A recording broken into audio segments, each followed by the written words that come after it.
Very,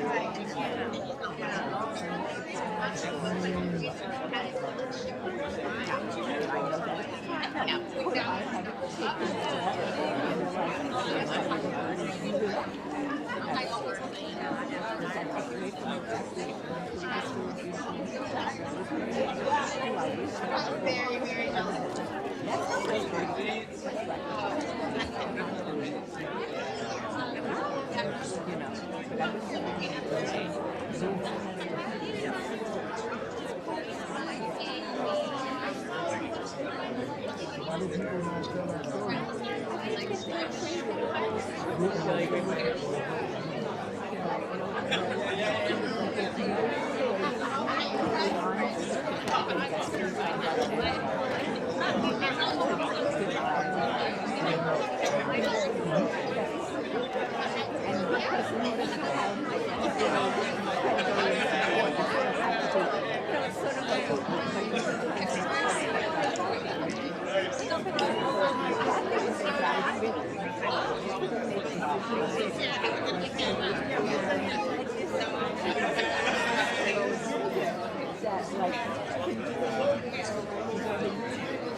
Hopefully, got more sound. You'll find one with sound.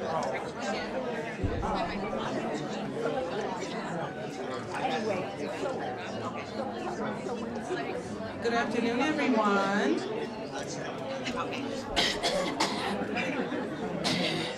Good afternoon, everyone. Oh, okay. See, we talked about this morning. I feel like we need to take a moment to get back together. Good afternoon, everyone. Oh my God, you feel so good. Yes. Welcome back. Did everybody have a good lunch? Yeah, was it wonderful, being able to catch up with everyone? Hey, are you with me or are you with me? Okay. Did everybody have a good lunch? Yeah. Are you feeling good? Energized after the morning sessions, right? Those were really, really deep and wonderful conversations. I took so much from it. I hope that you did too. This last plenary of the afternoon, I don't know if I'm ready. I think you should probably get your writing devices out now because you're going to be scrambling for them and not know what to do. Your note-taking vehicles, get them ready because this next group is just fantastic. And I say that both personally and professionally.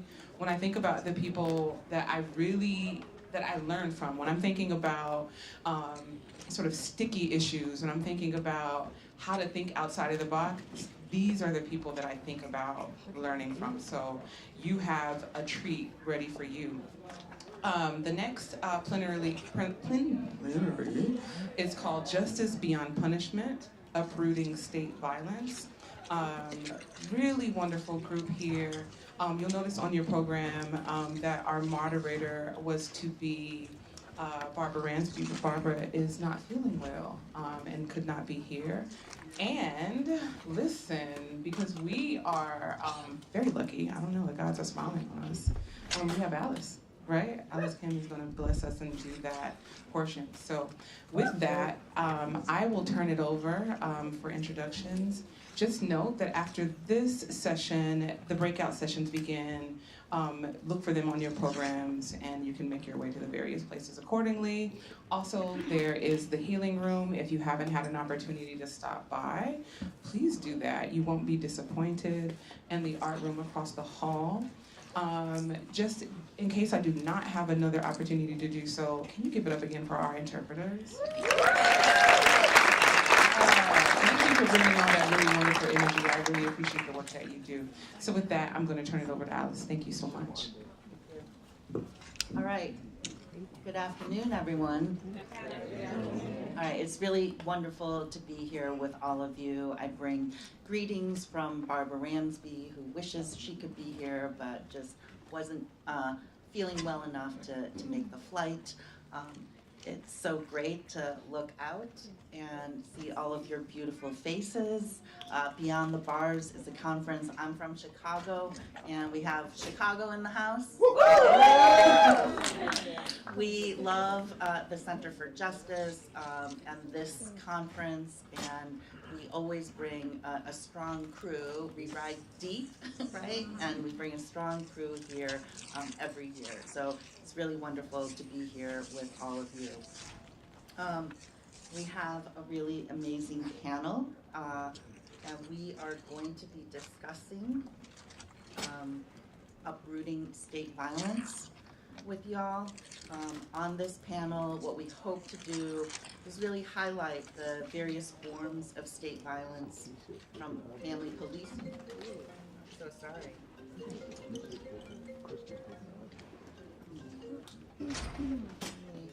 One second while I put on Do Not Disturb.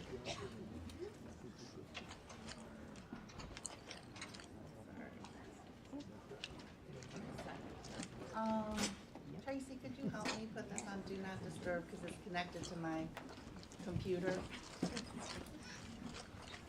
Sorry. Oh, no. I got it, y'all. We abolish her from the panel right now. That would be state violence, but that's not what we're doing here. Figuring out how to turn phones to Do Not Disturb. All right. Okay, so yeah, we will be highlighting various forms of state violence, ranging from family policing and incarceration to gendered violence, militarism, and imperialism. Our panelists will discuss how people and organizations are working to challenge and dismantle these systems and ideologies. And we really also want to talk with each other to help us all better understand how these various forms of state violence are connected and the ways in which we can build solidarity between our struggles. So we have a wonderful panel here with us.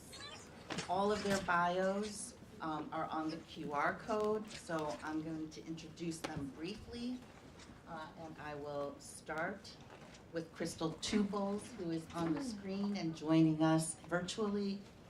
Krystal Twobulls is the Executive Director of Honor the Earth, and is an Adalah, Lakota, and Northern Cheyenne organizer. She is a grassroots organizer on the front lines with campaign development and management around social, racial, and environmental justice. And then to my left is the wonderful Tammara McCoy, who is an activist dedicated to challenging the carceral punishment paradigm in the U.S., particularly focusing on domestic violence and its impact on marginalized communities. Then to Tammara's left is Joyce McMillan, who is a thought leader, advocate, community organizer, educator, and the founder and executive director of Just Making a Change for Families. All right. Then we have Sumaya Awad, who is the director of strategy and communications. He's also a Palestinian writer and analyst based in New York City. And yeah, all right.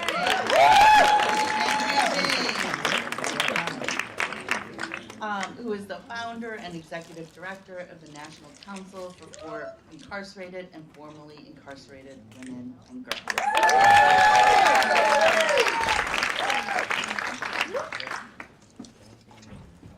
Okay, so we are going to start with each speaker sharing what forms of violence you confront in your work and how you confront it. Starting with you. So as an advocate of domestic violence, there's a whole bunch of challenges that you may face. There may be women that you encounter that deal with physical violence.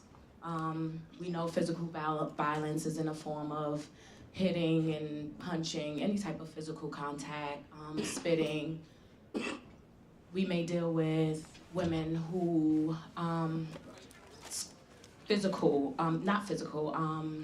psychological or mentally abused, and we know that deals with any type of Asians, okay, humiliations, intimidations, threats. Then we have spiritual, you know, it's like so many type of abuse that we have to familiarize ourselves with. There's isolation, of course, where the victim is isolated from friends and family. There's financial abuse, where the victim is the victimizer is withholding funds. There's spiritual abuse, all types of abuse that, as an advocate, I may have to deal with, that I can confront within that time. And my job is to make sure that I'm resourced up, okay? So I can make sure that I'm able to point my sisters or even brothers in the right directions where they can get help. And yeah. All right. Yeah.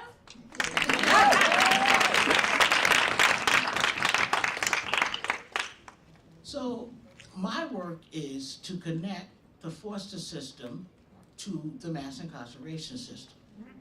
I'm gonna have to sit here and tell you guys the truth that I get frustrated with people who've been incarcerated who don't talk about the foster system. Because I know many of you came from the foster system. Right. How do I know? Because I do my research on the foster system. And I know that 75% of children who spend time in foster care, as they call it, because there's no care, are being set up for incarceration. Right. Speak true. Hard. My work is to change the narrative and to grow the organizing, to put cracks in their system, and ultimately abolish it. Yes.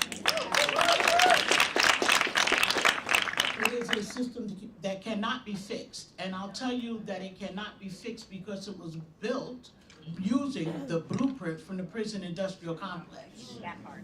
You cannot have a system that claims to protect children, that separates children from everything and everyone they know and love, just like the prison industrial complex. Right. That serves them what they want them to eat, what time they feel like serving them. Yep. That provides them with visits on set days at set times with oversight during the visit, like the prison industrial complex. Right. And does everything else identical to the prison industrial complex, including utilizing the same language and paroling them back to their parents with an officer that they call a case manager or a caseworker. Some cops are called caseworkers. Right. Having failing outcomes, more likely to drop out of high school, more likely to be drug addicted, more likely to develop a mental health, more likely to be homeless, more likely to have their own child in the care system, as they call it again, separated, starting a cycle over for generations. I need you guys who have been a part of that system to not just talk about the incarceral system that you ended up in as an adult, but how this system that we all say pipelines children to prison didn't pipeline you but conditioned you to be a prisoner, the next generation of slaves in this country based on the 13th Amendment. Yes.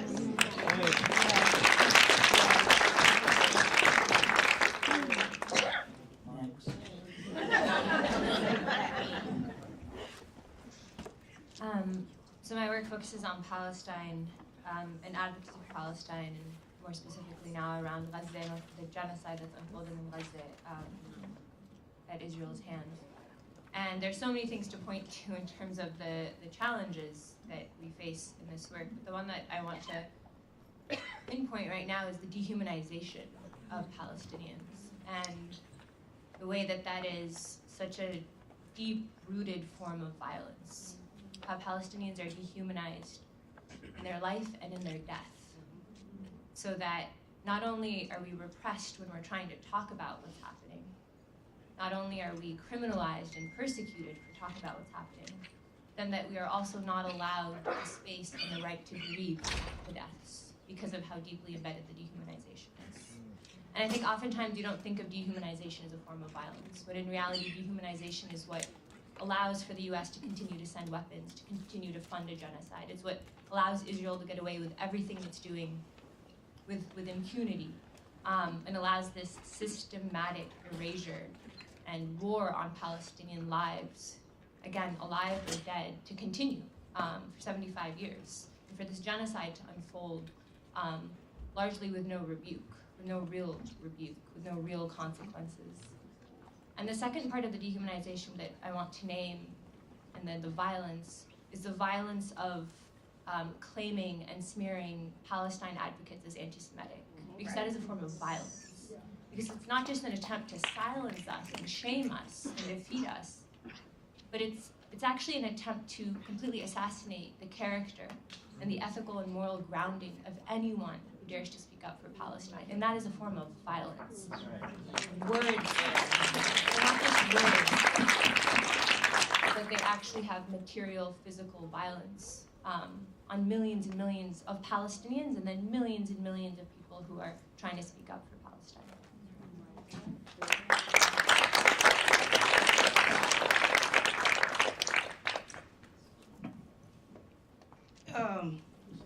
Forms of violence. I'm with the National Council for Incarcerated and Formerly Incarcerated Women and Girls. Free her. We focus unapologetically on women and girls, and we work to end the incarceration, oppression, and control of women and girls. And every piece of our work is a result of that. Every piece of that work is a result of state violence. But what we have evolved into as we work on legal and policy and closing prisons, shutting down prisons, stopping the 40 states in this country right now who are currently have an RFP or a shovel to the ground to build a new women's prison or jail to the tune of $100+ million with hospice attached to the prisons now. What we have also evolved into, though, is our most important work, because we know that we are only going to continue to be met with violence by the state, and that's our work of reimagining communities. The most important work that we do, to say that in our communities, you're not another one. Not another one of our children, not another one of our babies are going to go into prison. So we have to do a lot of work in very violent places. And it's not just the violence that we see every day on the news. It's not the killing of black bodies. It's not just the harm caused to women by placing them in these violent places. It's not just that in every single federal prison they are raping women. It's not just the repercussions and all of the harm that's caused to women who are brave enough inside of these places to step forward and say, I'm being raped, I'm being harmed. It's not just that, it's also just the invisibility that they try and put us into. Just the fact that they refuse when we are mobilizing thousands of people to stop new prisons, to close the current women's prisons, and they pretend that these women aren't on the front line doing this work. Right. When we're continued to be called inmates and felons, although we have been, since under the tutelage of Eddie Ellis, saying we are shifting the narrative, that you should no longer use this language. It's all of those things that are just blatantly perpetrated against us, and they expect us to live and just accept it and, you know, suck it all down and just continue to, you know, be like, oh yeah, we get it. You're fighting to stop women from going to prison, or you're fighting to keep mothers connected with their children. You're fighting using transformative justice to figure out how to heal from so much of the harm. But it's just to be ignored, to be completely ignored. That is state violence. And so, you know, we're doing that work, and we continue to do it. We shall not be ignored. But there's so much violence that the state is putting us through. You know, it's a struggle. It's a struggle, emotionally, physically. We're fighting for sisters who have been buried in a prison for 30+ years. Fighting to bring Michelle West home, Lazarus Dad, you know, Roberta Bell, Miss Friend. I mean, these women that have just been in prison for decades. And for the young sisters who are every single day, as this country wants us to believe that things are changing.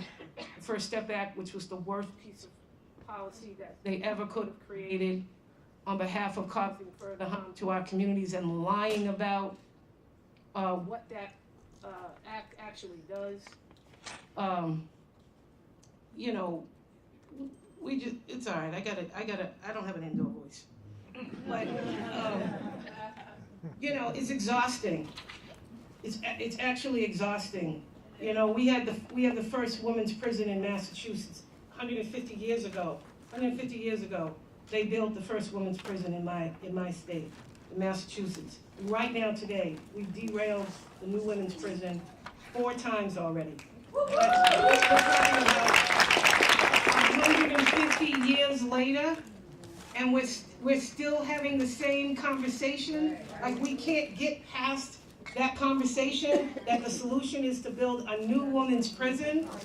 So, you know, it's just exhausting. It's exhausting to sit and talk about this, but to be amongst my comrades is breathing life back into me, and all the sisters back in the room. But it breaks us down mentally, physically, clearly. You know, it's hard. So the violence is real, and we're on the front lines, unapologetically, focused on women and girls. Right.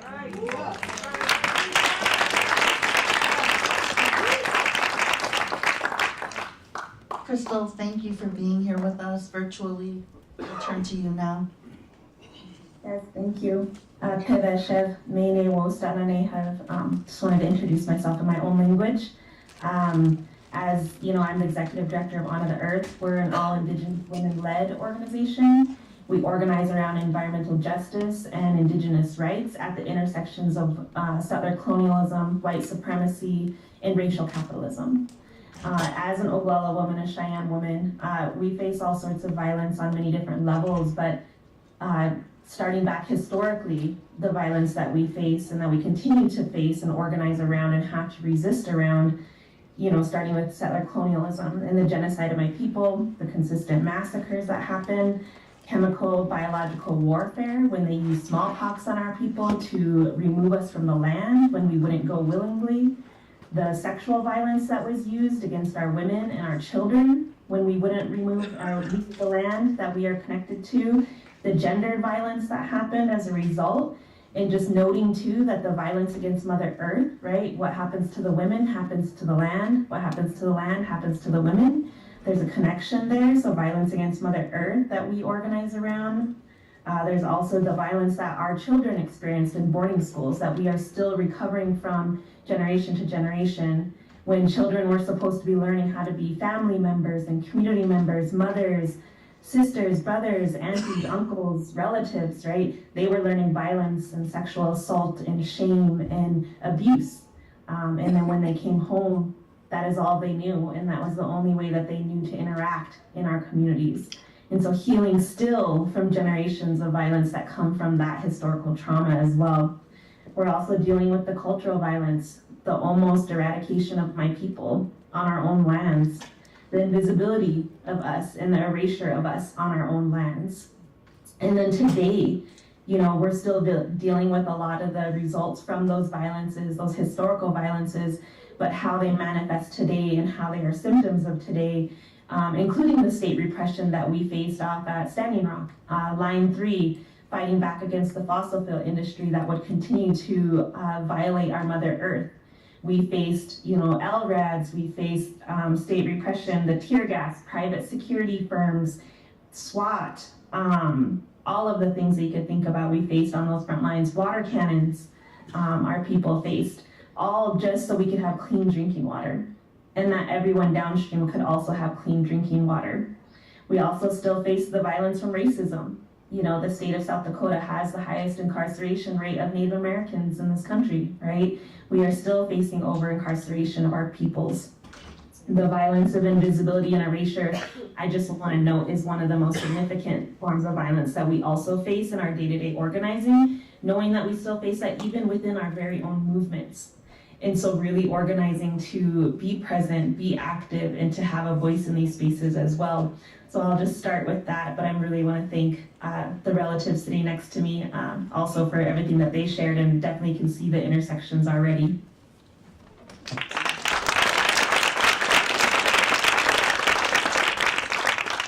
Thanks so much to each one of you for really naming the various forms of violence that you confront every day in the work that you're doing.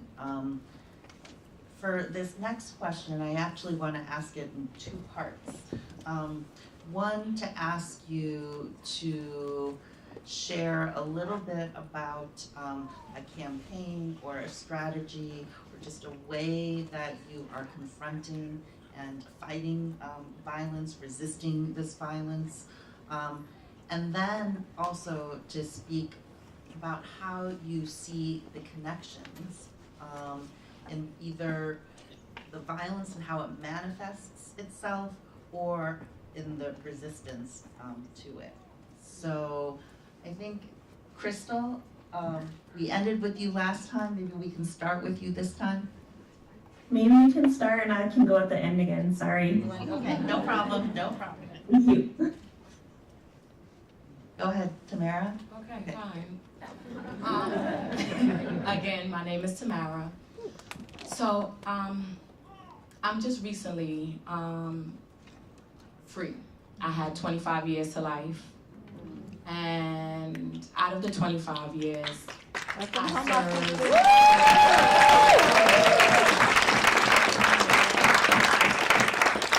I served 16. So I've been home 7 months now.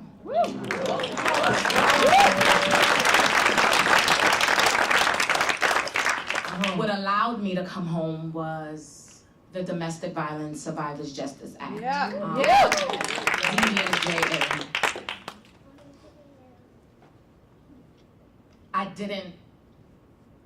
There was no part of me that felt like I was gonna be able to come out under the DVSJA, and there were so many ladies in there like, just do it. The DVSJA, it gives the sentencing judge unfettered authority to look at you as an individual, review your institutional record, and also what you have suffered through your lifetime. To reverse, they also appoint you a lawyer. I was accepted in the beginning, and I was appointed a lawyer. And he sat and sat for 2 years and did nothing.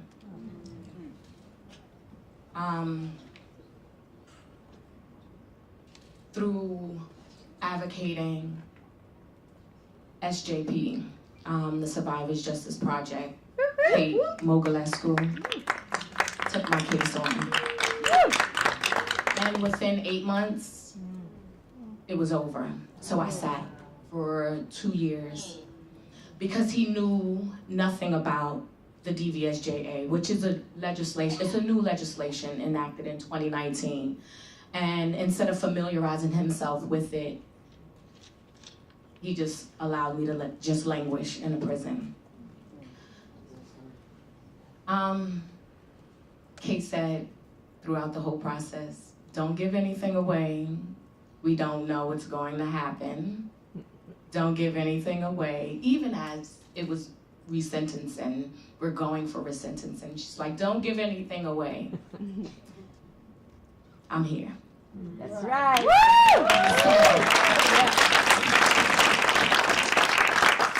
Where the trajectory of my advocacy would have been primarily for children, because my children were 8, 9, and 10 when I was incarcerated. They're 25, I'm getting older, 24, 25, and 26 now.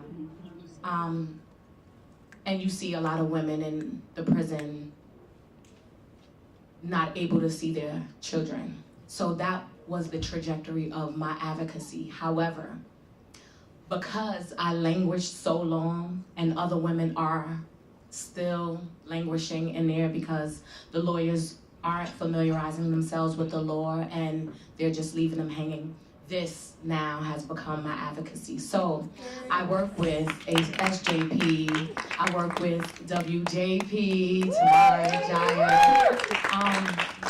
I have to look back on the ladies that are there. Andrea Benson, she told me, she was like, Ma, just do it, you do it. And she had her application and she's still waiting.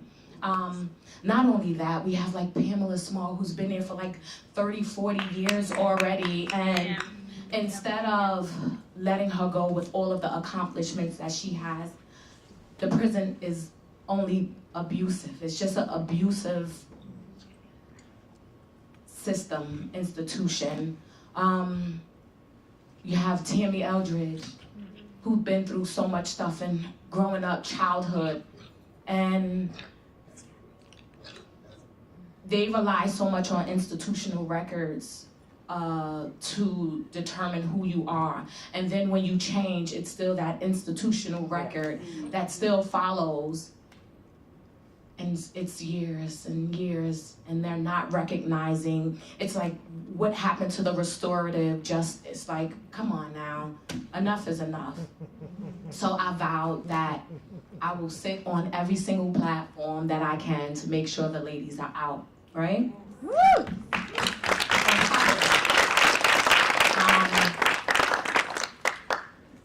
When it comes to intersectional abuse, it's understanding.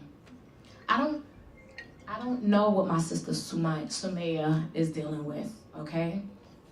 I'm dealing with something different, but that digs at the core of everyone being able to understand the differences of everyone else. Gender issues. There's no way that we can take away the abuses. We can't take away, we can change as best as possible by banding together. Everyone sticks together. But it's more about understanding the traumas that are happening within each one of each issue. Domestic violence or gender violence or transphobia violence, all of the violence, like all of the different issues that are there. And I'm here. SJP, WJP, I work with WCJA, and they're all committed to, their mission is making sure that every individual, whether it's a man or whether it's a woman, that they are being treated humanely and receiving an effective system, effective counseling and come into the carceral system, whatever. You know what I'm trying to say. Okay? Got it. I'm over it.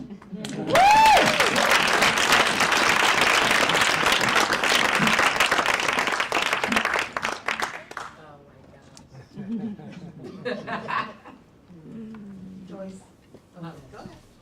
Go ahead, Joyce. I'm all distracted and shit. What am I supposed to be answering again? I was just so taken with Tammara's story, right? And to think she sits here today after 7 months of being home. And it just goes to show how she has defied the odds, because it's not just about being able to get home, it's about being able to be connected, right? Yes. Because when we're connected to one another, we change shit. And that is why they prevent us as best they can from being connected. That's right. But because we have places like the National Council where I had my first fellowship. I do foster care shit because it's one thing to do something to me, but it's a whole nother story to do it to my fucking kids. But we have Beyond the Bars. Yes. We have what she's building and all of the organizations that she listed that she's working with. Be in contact, be active. Don't just show up for Beyond the Bars Day. There's a lot to be done, and we need, they say too many hands in the pot ain't no good. We need every hand in this pot. That's right. Tearing the walls off of this system that holds up injustices around all of us, that corrals us into a way of living that we did not choose for ourselves. That's right. Now, what was the question? You're speaking truth. That's all that is.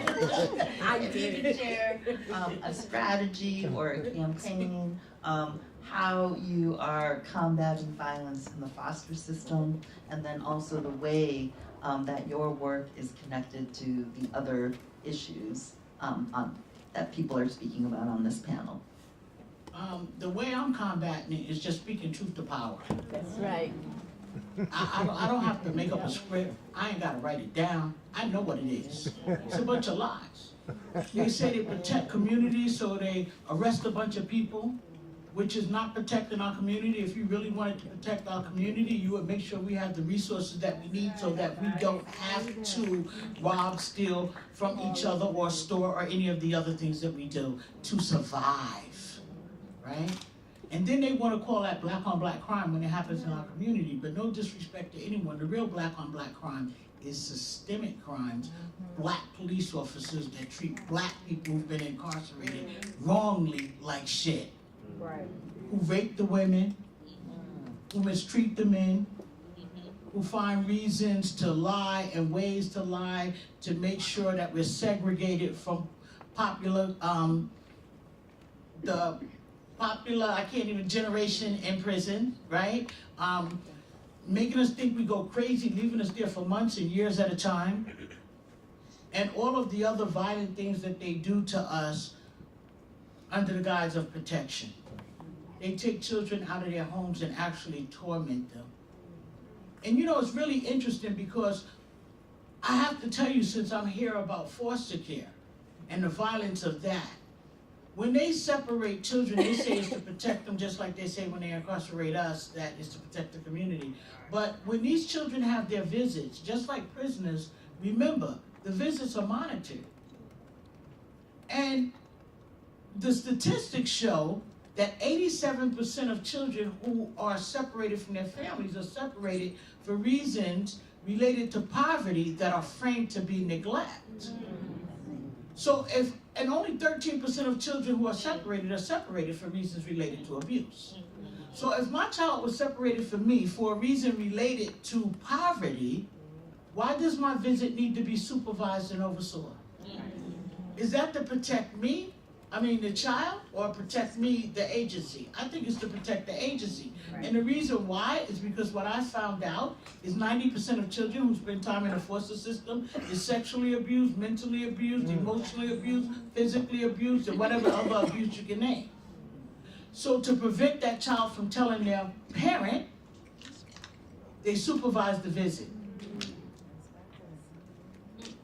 They will always flip it and make it seem like what they're doing, especially when it comes to kids.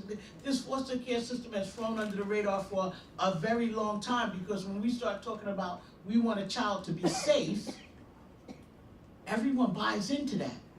There's very few people in this world that doesn't want children to be safe and cared for, right? So they tell you we're caring for kids. And we all believe it because they've marketed themselves well.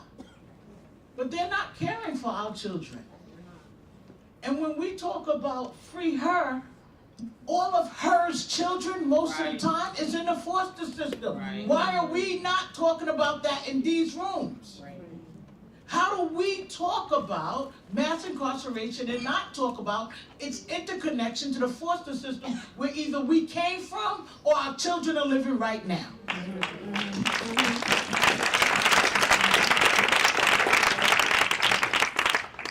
I want to motivate us to look at things different. Look at the intersections. You don't have to change your mission. My mission is my mission because, like I said, they fucked with my kids, right? But I'm still not going to come in a room and talk about foster care without talking about what they were trying to set my kids up for. And I thank God that neither of my two children ended up in the prison industrial complex because I figured out their tactics early enough to intervene. Yeah. All of these systems are designed to fail. Help is not help if it doesn't help. You can call it whatever you want to call it for as many times as you want to call it, but that doesn't make it that thing that you are calling it. Yes. You are not helping society when people come home from prison, or the language we use, sometimes I get it wrong, but when people come home from being incarcerated, to tell them they can't get jobs. You say you put them there to rehab them. You don't trust in your own rehabilitation.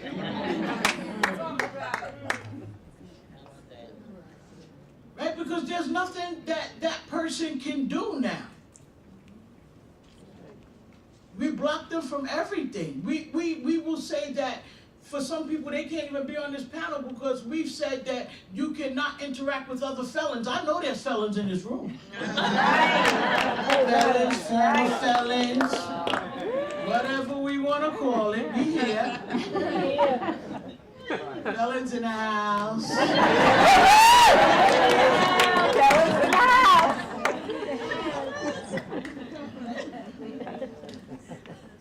We have to not just fight our fight, but we have to understand how we became on the defensiveness of the fight so that we can get on the offense.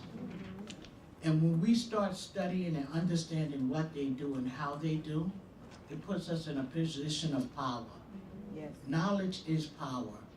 There is nothing that any of those idiots that do this child protection work can tell me about the foster system.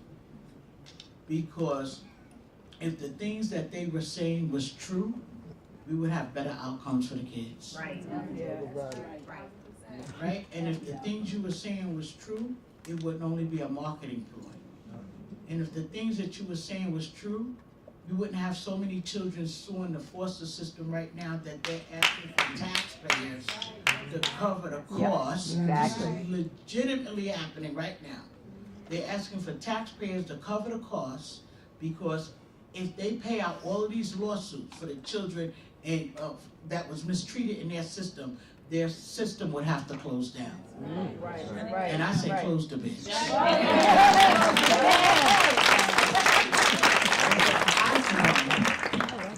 Will end up in a prison industrial complex for not paying my taxes because there is no fucking way I'm paying taxes on a lawsuit for people that you've abused when you did it to mine. Now I gotta help you dig it out. Fuck out of here.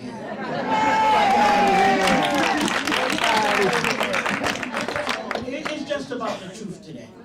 Talk about it, sister. Oh, she said to tell me you're next. Is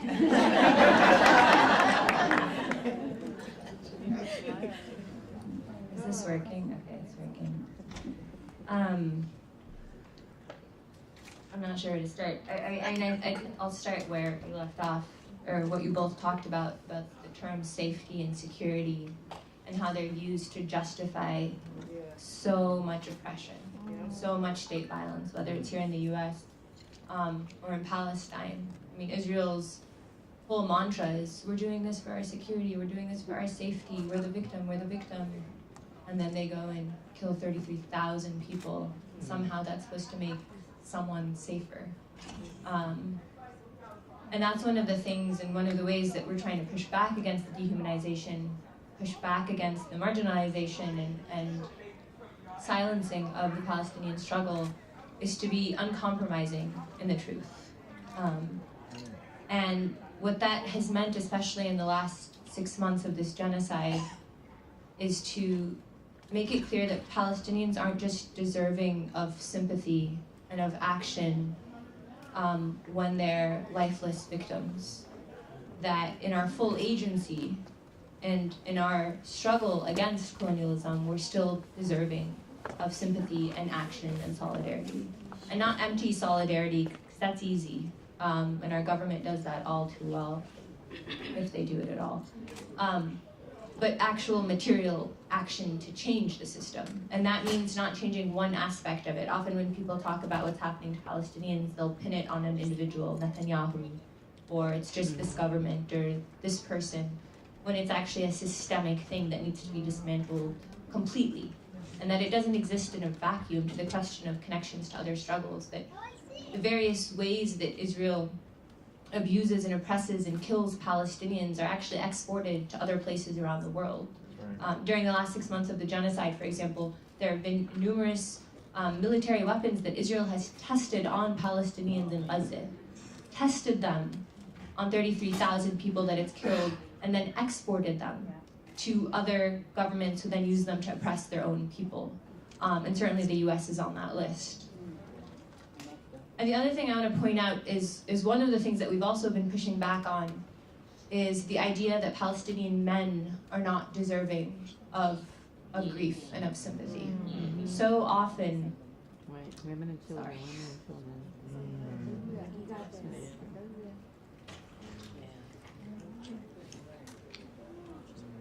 Take your time. This doesn't usually happen to me. So often, the way that we hear about Palestinians is women and children lumped into one. And that also, of course, robs women of agency and power to be lumped in the same sentence, women and children dead, 14,000 children dead. And of course that should move us, that should shake us to the very core. But what about all the men? All the fathers and brothers and grandfathers and sons who are being killed ruthlessly, brutalized, tortured. And somehow we're supposed to say they deserve it. They deserve it because of something that happened on October 7th that most of them had absolutely nothing to do with. And there's this hierarchy of victimhood, that the Israeli is worthy of being a victim in a way that a Palestinian is not. And we see this all over our city here in New York. There are kidnapped posters, right, all over the city, to remind us that those are the people worth our sympathy. Those are the ones we should care about, and not the 33,000 people who are being collectively punished for simply not wanting to live under siege and blockade every single day of their life. And that there is no status quo that we want to return to. There's no pre-October 7th that we should idolize. There's no status quo when you're living under settler colonialism, when your only choice is to be ruthlessly bombed, US bombs that we're paying for with our taxes, or to just live in a suffocating open-air prison, in a concentration camp, in a ghetto. Those are not the only two choices we should have as Palestinians. And one of the things that we're doing at Adalah Justice Project, where I work, it's a Palestinian-run advocacy group, is to actually say, no, we have the right to envision a different future. We have a right to envision a liberated Palestine from the river to the sea, and don't tell us that that's a silly, far-off dream. That is, in fact, very much something that is within our grasp. And in fact, right now, with everything Israel is doing, and frankly the US as well, they are digging their own grave. Because when you oppress and when you kill ruthlessly in this way, you're not making anyone free. And all you're doing is beginning this long path to your own demise. That's right.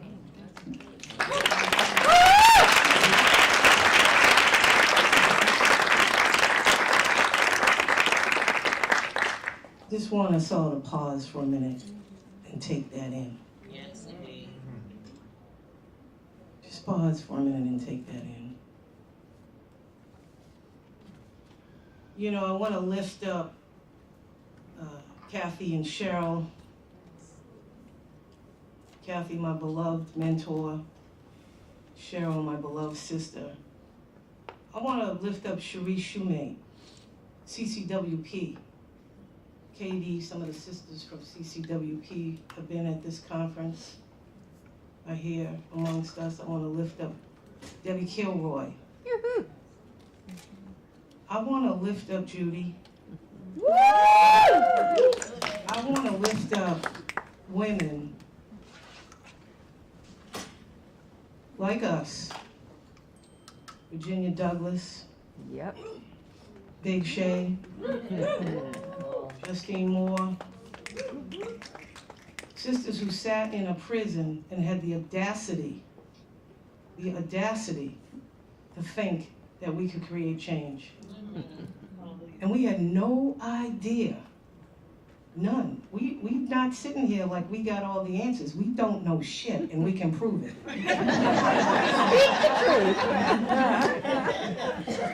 No idea how to get this work done, none. But over the years, we have talked to a whole lot of sisters around this country and out of the country. That's right. Working through the international work we're doing. And we held countless roundtable discussions, kitchen table discussions, discussions on prison payphones, discussions in prison visit rooms, discussions with children of incarcerated women. And we came out with campaigns that we have, not because they sounded like they meant something, but because it was what we actually were able to carve out toward the liberation of our people. And that's what we always kept at the forefront. Before we even understood abolition, 2010, we weren't using the term abolition. We learned abolition. We were taught by Marion. We were taught by Andrea Ritchie. Those are the sisters that gave us the tools. Lots of other people doing shit, but that's who gave us the tools. Marion said to me one day, if you fucking come back here one more time asking me how do we do shit, stop it. Get your ass out there and do it. And we did. We started to just put one foot in front of the other and try and figure out how to liberate our people. Mujahid Fareed pulled me to the side, right over there at Barnard. And Mujahid said, come here, Andrea. Let me just say this to you. You're all over the place. You're all over the country. You're talking to people. I want you to put together a slate of policy that is going to help you to reach your goal, this audacious goal that you have the nerve to say, and you keep telling people you're going to end incarceration of women and girls. We did, starting with RAP's work, talking to Laura, talking to Kathy, talking to everybody we could talk to. Jose, how do we do this? How do we figure this out? So the elder parole work, the medical parole work, that helps to push our people out. Decrim, drugs, decrim sex works, stops the flow of our sisters in. Prison jail construction moratorium bill. We just made that shit up, because we had to. We had to. They wouldn't stop trying to build the fucking prison. So we had to do it. It gives us a pause. Primary caretakers, we wrote that shit in prison, in Danbury. Passed it now in, I don't know, a million states, whatever. So that is some of the work. And then we said, okay, what else do we have to learn if we're gonna stop and close, repurpose, shift investment into into the communities? We had to come up with, we reached out to people like Becky Bond, brilliant organizer, worked with the Obama camp, worked with Sanders camp, and she told us, you can actually do this. And I'm gonna give you a model of organizing to do it. It's called a distributed organizing model. She said you can use it to elect a president, or you could use it to end incarceration of women and girls. It's an electoral model, but you can use it as an issue advocacy campaign. So we built that. We are working now, where's Jana? This is our baby girl, Jana, who is leading, brave. DOC's coming for us up in Vermont. Brave, man, they coming for us. Jana has held that ground, just brave, leading the campaign, the distributed organizing campaign in Vermont. Amazing work that's happening up there. Mallory Honora and Sashi James. What? What'd you say? Those two, we call them the dynamic duo. The work that they are doing in Massachusetts to disrupt, stop, bomb, blow up, just not really. We got enough problems. By any means necessary, though. And connecting them. We said we will start in the New England states. Why? Because the New England states have the lowest incarceration populations in the country. We are connected geographically. 6 states, Massachusetts, Rhode Island, New Hampshire, Maine, Vermont, and Connecticut. Our Connecticut leaders, the Smith family, Tommy Smith, running, holding down Connecticut. Why did we want to do that in those geographically connected places? Because we had to create a loud drumbeat in one concentrated area. In order to do that, though, you can't just say to people, we're going to close a prison. Well, the people look at you like you got 10 heads. Like, what? Well, what about her? What about her? What about her? Well, her too. Right. But you have to, the importance of the distributed organizing campaign model is that it allows you to raise public awareness so that you can shift public opinion. You can't, people don't know shit.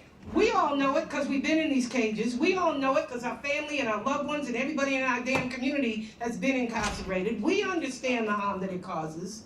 But the general public, honestly, they don't want to know, and they don't know. So part of the work that we have been doing over the past 3 years is a concerted effort, door knocking, deep canvassing from, the snow drifts in Vermont, through Massachusetts, really trying to get this groundswell of people understanding what we're talking about. That we can and we should close prisons, invest that money in the communities most directly affected. And in doing that, that's long-term work. We're trying to get out, look, people, took 47 years. And I'm not talking about all the work leading up to that and all the work that we're still doing to complete the job. Because, we know that, incarceration is just another iteration of slavery. Right. But 47 years of a deep, concentrated campaign to end the slavery of black bodies in this country. 47 years. Now, we came out of the prison 2000, I came out in 2011 and sisters came out after that. So we're just getting started. So we need philanthropy to understand. Motherfuckers, we're just in our first 10 years. And it's taken us this long just to get some sort of firm ground underneath us in terms of raising public awareness that we should stop putting people in prisons, putting women in prisons, separating them from their children, building new prisons. And that police and prisons don't create healthy, thriving communities. Healthy, thriving people do. Right. So that led us to our most important work, which is reimagining communities. That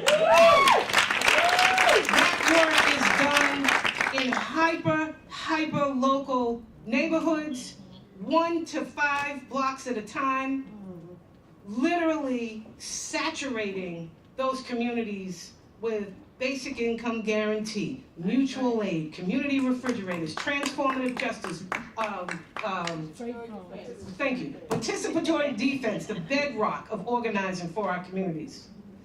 Our basic income guarantee provides basic income, $500 a month to women coming out in their first year of incarceration. Well, how many, sis? 25. How many women inside get basic income right now? 8. 8 lifer women. Because you know what? Our communities cannot stop at the prison gate. That's right. These sisters have families outside. They've got children. They've got grandchildren, who need money. So we have freight farms. We have freight farms. Coco Davis's freight farm in Chicago. We've got Roxbury's freight farm. We have Pittsburgh, Terry Miner's freight farm. Formerly incarcerated women growing fresh produce in food deserts year-round in a shipping container. That's reimagining communities. From community libraries to refrigerators you can just walk up to and take what you need, give something back if you want to. We make sure that the babies in that 1 to 5 block radius, wherever they are, we know every single one of the babies in those neighborhoods. You're not coming up in here taking our children. You're just not going to do it. And so it's important for us because we know we were in our 1s and 2s. That's why we waited on a prison bunk. So we also know that sisters are still in their 1s and 2s. They need to be loved on. They need an opportunity to heal. We do sound healing. We do women's only PD. Whatever it's going to take. But most importantly, we make sure that the babies in those blocks are saturated with love. They know where to go. They know where the safe house is. When the baby boy showed me a block from my house where he used to take himself and his little brother at 2 o'clock in the morning when shit really got bad inside the house. I'm from Boston. It's cold. In the dead of the winter in February, and rolled himself, his little brother, up in his coat and tucked themselves underneath the bus bench a block from my house. Well, like, no. This is what it takes. But you can't do it in this, you can't say, I'm coming to Harlem and I'm gonna just reimagine the whole freaking Harlem. The level of disruption, economic disruption and family disruption that the state violence has exacted on us and continues to do every single day is of such magnitude that you cannot do this in this big broad brush thing. You can't do it. You got to deal with all the stuff we heard about, the people that were on the panels before us, all the pain, all the hurt. You can't do that in this big collective. You've got to literally get small to get big. That's right. So all of those pieces are the campaigns that we lead, and it's all still. We've never wavered. We have never wavered. From the time we sat in that prison and said, we gonna figure it out. We're gonna end incarceration of women and girls. We have never wavered. Everything we do is toward the end of liberation of our people. Thank you.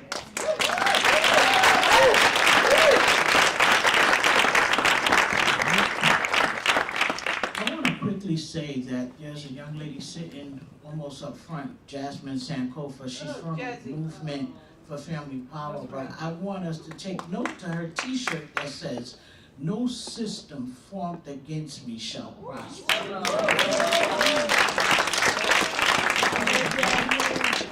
system formed against me shall prosper. The work, for me, listen, I'm just trying to tear the shit down. I'm just going straight for it. I'm not starting little growing big. I'm just got my hatchet and just trying to Got my hat. right? Talk that shit. Right now, I'm working on Miranda rights for families because one of the reasons children get snatched out of the home for reasons that does not rise to the legal standard of imminent risk is because we do illegal things.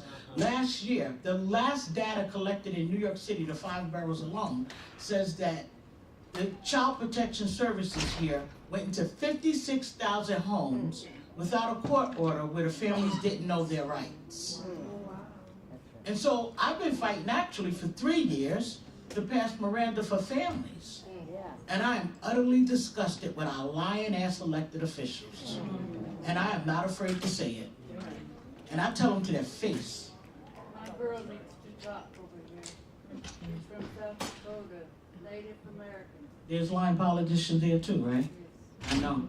They're everywhere. I'm going to give it to her because she is on Zoom and it's easy for us on the panel here to not see and acknowledge, and take it away. I appreciate that. Thank you. Yeah, I actually changed up everything I was gonna say after listening to y'all because you're so inspiring. And the work that you're doing is amazing. I think for us, it's easy to remove environmental justice from a lot of these conversations. Feels like it's a distant thing, right? But when you're looking at environmental justice, we had to really look at the root causes. Like, let's take this all the way back. Let's be real. Pipelines and everything that we're seeing happen are just symptoms of the ills of the larger systems, right? And so I don't want to spend my life fighting symptoms. I want to spend my time and my energy dismantling those systems that create the demand for those things, right? And when we look at those and we get back to what the roots are, we look at like settler colonialism, militarization, we look at white supremacy, racial capitalism, imperialism, right? What brought us to this point? And everything that everyone has named on this panel. Like, what brings us here? And this so-called country was founded on all of those things, right? Settler colonialism, that's what it was founded on. We're an empire, let's be real, right? We have a US military that enforces our empire globally, right? And then we see that happening. And what allows that to happen? If we're real with ourselves, we're not a democracy. Who's really making the decisions? Who's really guiding what this so-called country does? And it's corporations, right? I mean, let's be real, it's the money, it's the profit over the people that we're seeing happening across the board and everything that everyone has named here and what my work does as well, right?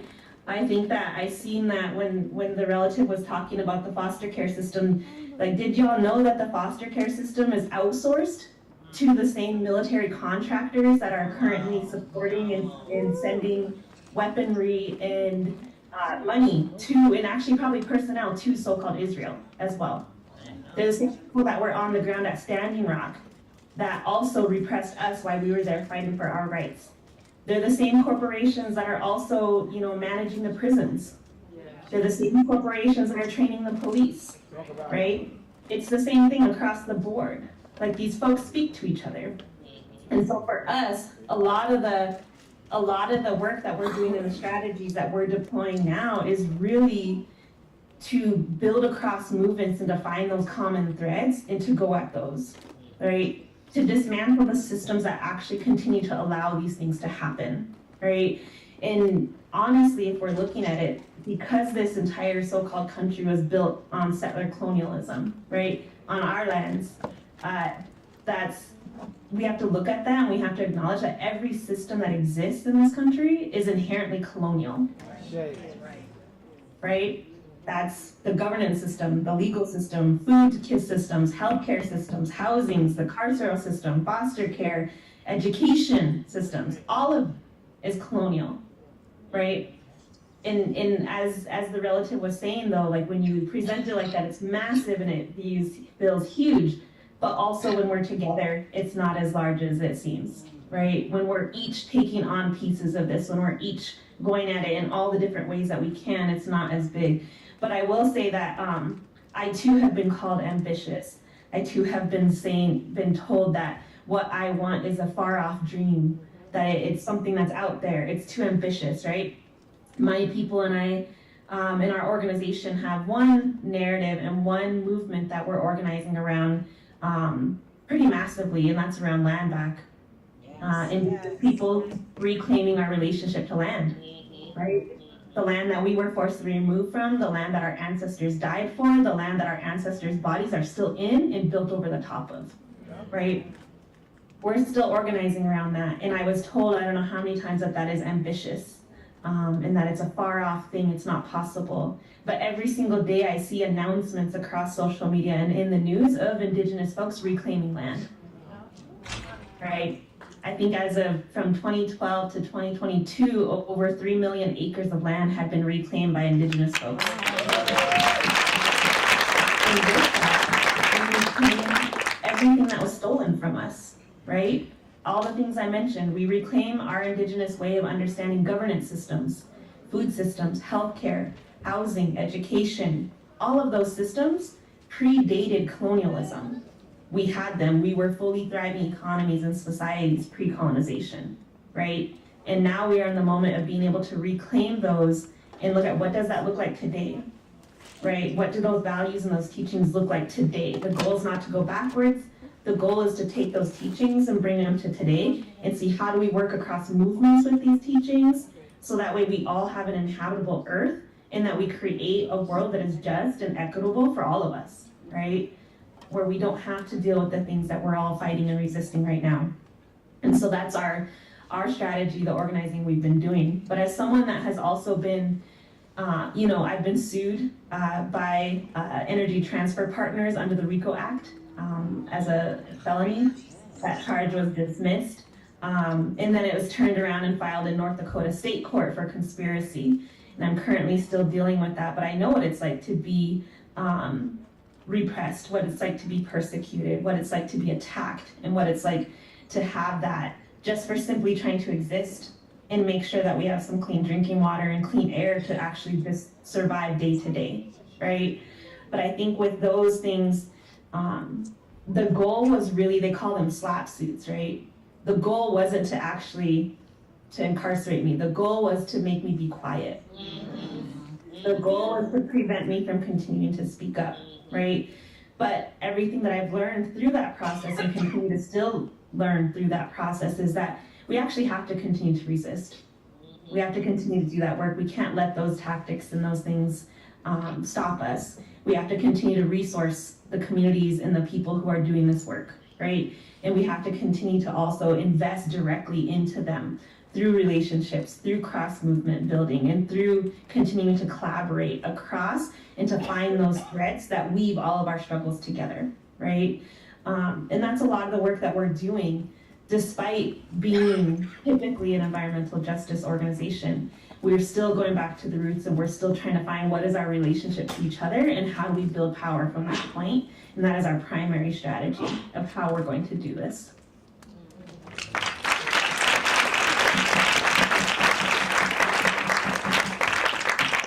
Thanks so much for that, Krystal, and thanks also earlier for really helping to show and lift up and surface the ways in which these different forms of violence are connected.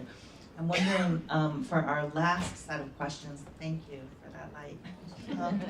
For our last set of questions, would you like to begin to respond to the question of how we can build solidarity between these various struggles that folks have been talking about? Sure, I can start this time.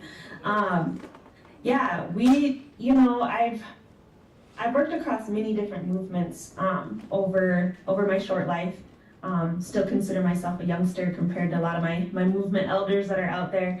But during this time, I've learned a lot of lessons, and I think from the youngest of ages, I knew that my people, we only represent barely 1% of the total population of the United States. And these are our lands, right? And we're barely 1% of the total population. And so naturally that tells me we actually don't win alone. The numbers aren't on our side in that case, right? We don't win alone. So from the youngest of ages, when I started to organize and recognize, I realized quickly we actually need each other to win. We need each other to actually achieve liberation and sovereignty and freedom and these things that we are working towards, right? In a world with no oppression. We need each other for that. We absolutely do. And so from the youngest of ages, I've worked across many movements and tried to learn and just learn. And there's movements that I really carry as my own, and I think that that's why we name racial capitalism right next to settler colonialism, right? because we know that this is stolen land, but we also know that there were stolen people, right? And so we know what this so-called country was built on and founded on. And so I work to try to carry those as my own struggle. So when I go into places, it's never just Indigenous rights. It's never just environmental justice that I'm organizing around. I try to make it a point to pull in the other struggles and the movements that we also have to be uplifting every time we get a platform. It's part of the responsibility when you're allowed a platform, right? And so I try to hold things that way in terms of moving across and like building solidarity and showing up. But I also think that we have to hold these struggles as our own intimately, right? My Palestinian relatives, I have Palestinian aunties who took me in and taught me a lot of things about organizing, who taught me about resistance, who taught me about the struggles, right? And that, there was one philosophy that I remembered intimately, and that is like, as Palestinian folks who are not on their own lands, who aren't home right now, that wherever they are, that they will join that struggle and continue to go forward until the day that they get to go home. And that was something that I carry deeply, is like, wherever I am, I have to remember that, that I also come from a privileged position of being able to organize from my home, right? It's a privilege. And so therefore it's my responsibility to step forward and to carry other struggles as my own, as if this is my relative going through these things. And it is. That's what's happening. That's what we're seeing, right? We're seeing our Palestinian relatives go through settler colonialism the same way that my people went through settler colonialism, just on a different timeline, and very much at an escalated rate, and very much more violence than we experienced, right? And so really recognizing that timeline and that shared experience and carrying that as my own as we go forward. And for me, those are really the things that we've carried in the organization and embodied here of how we can carry solidarity, right? I feel like solidarity isn't the correct word, like I'm not looking for like allies. I'm really looking for relatives, right? Like, these are my relatives going through things. And so I think the terminology we use when we reference each other also, right, is something that we think about when we're talking about having that true solidarity and relationship as we go forward, and how we've carried it thus far. But I think I'll start with those few things as kind of the ways that we're holding, working across several different movements, and finding those common grounds.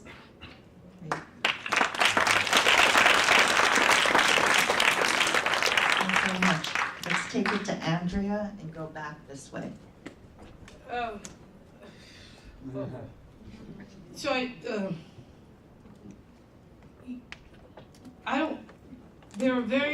I can't think of an issue that doesn't intersect with putting women in cages, and that doesn't affect incarcerated and formerly incarcerated women. And we have continued to build in that way, speaking with other women about the issues that we are struggling with in our audacious goal of ending incarceration of women and girls. But it requires all of these issues to be addressed, and it requires us all to carry a message of solidarity.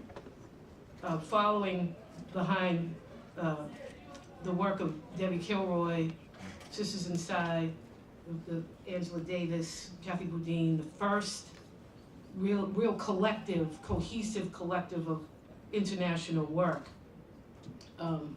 We, too, with all of them, started to work on the international network of formerly incarcerated women. Just had, how many countries represented at the conference in Bogota? 16? Yeah, and about 60 women from 16. 70 women. 70 women. 16 countries, 5 continents. 5 countries. So because, for that very reason. For that very reason, because what we learned is that no matter where we come from, the Bronx, Bogota, South Africa, Australia, the issues are all the same.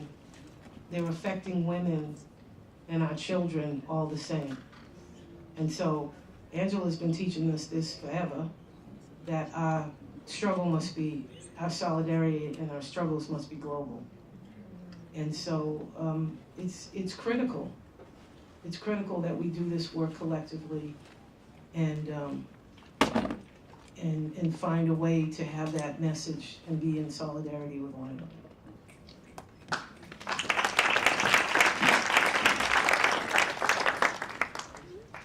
It's hard to follow both of you.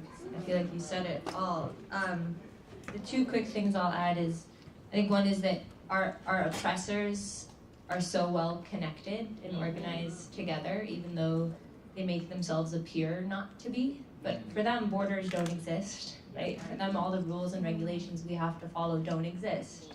Their money flows like there's no barriers at all.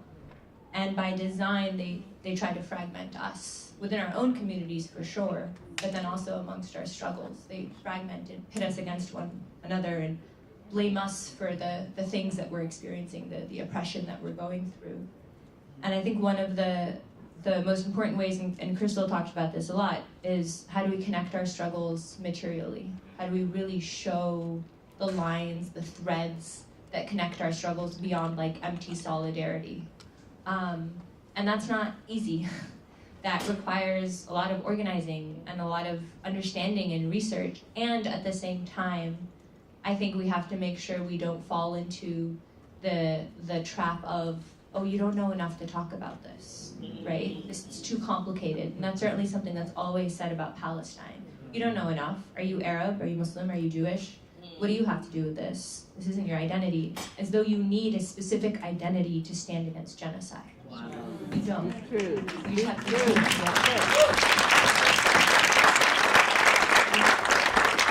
I'll end by just saying I think one of the tactics that Palestinians have been using that is now like an international movement is the boycott, divestment, sanctions movement to boycott Israel, to put sanctions on Israel, to divest from Israel. Because it really highlights, it uncovers and exposes the role of so many corporations that are not only invested in reproducing apartheid Israel, but in reproducing the military-industrial complex, the prison-industrial complex, the militarization on the U.S.-Mexico border, the militarization and oppression of indigenous communities, etc. And so I think that's a tactic that we've been using a lot in the Palestine movement. I'll stop there. My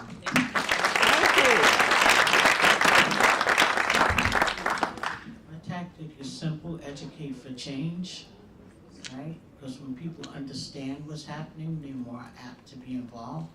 And I always remember what Martin Luther King said: any injustice to anyone is a threat of injustice to everyone.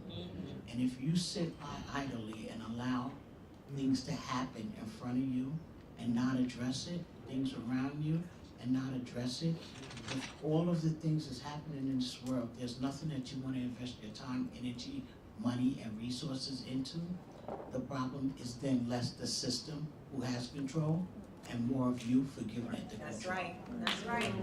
Take responsibility for your part. Please follow me at JMac for Families. That's on Instagram and Twitter.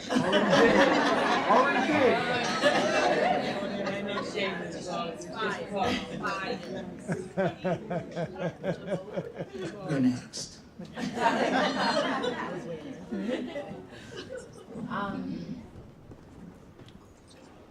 Fostering solidarity. I just want to say, while I was inside, Judy Clark right here, great mentor. I didn't know Cheryl Wilkins until I came home. But I just want to look around the room and everybody else to look around the room. And this is fostering solidarity.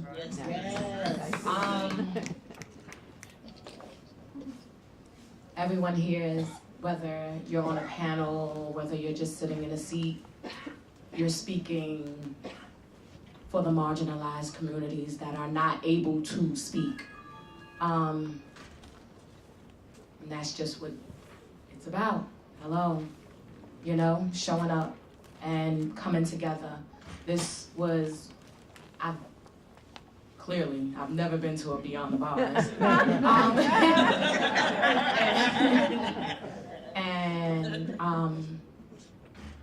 Cheryl brought me in.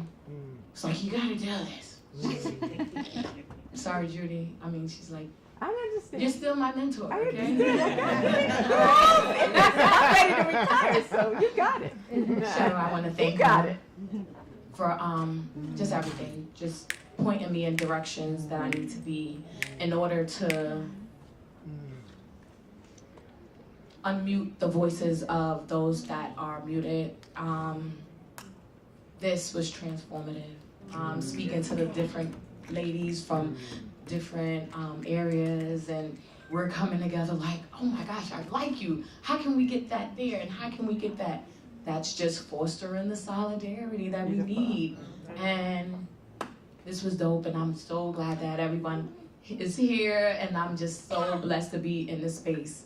Okay? That's it.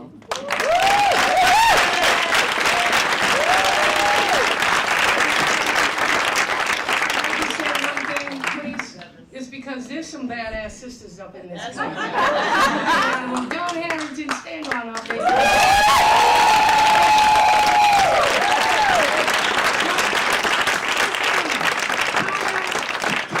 Stand on up, please.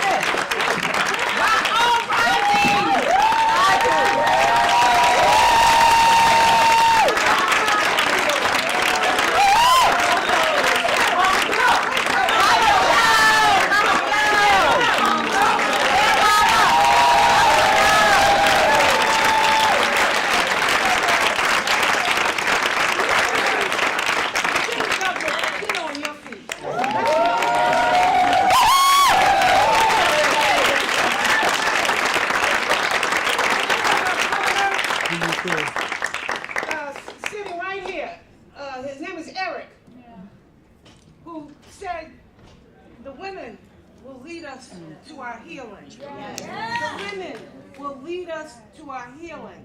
Woo! Come on, this is what we're talking about. And get Cheryl up. Get Cheryl up.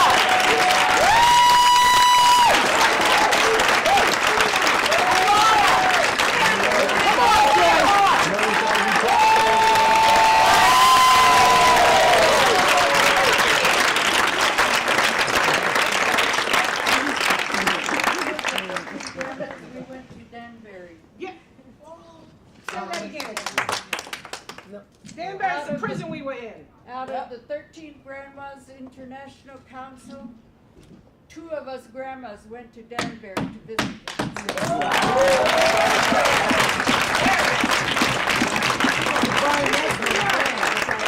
women who are leading this work. So thank you.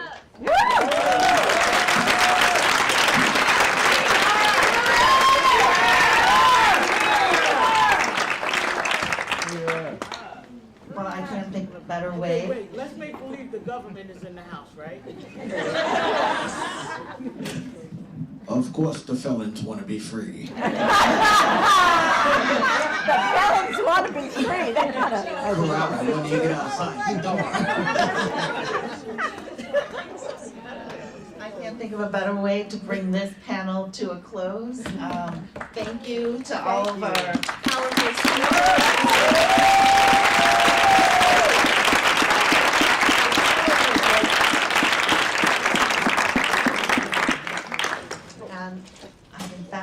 We'll call it a wrap. Please take a few minutes before the next session to come and speak with each one of our speakers and take some selfies, get them out. Thanks so much to all for being here. I was trying to get a moderator. What's going on? On this side, I know a lot of the team process. What's wrong with you work you was doing? No, that's good. It's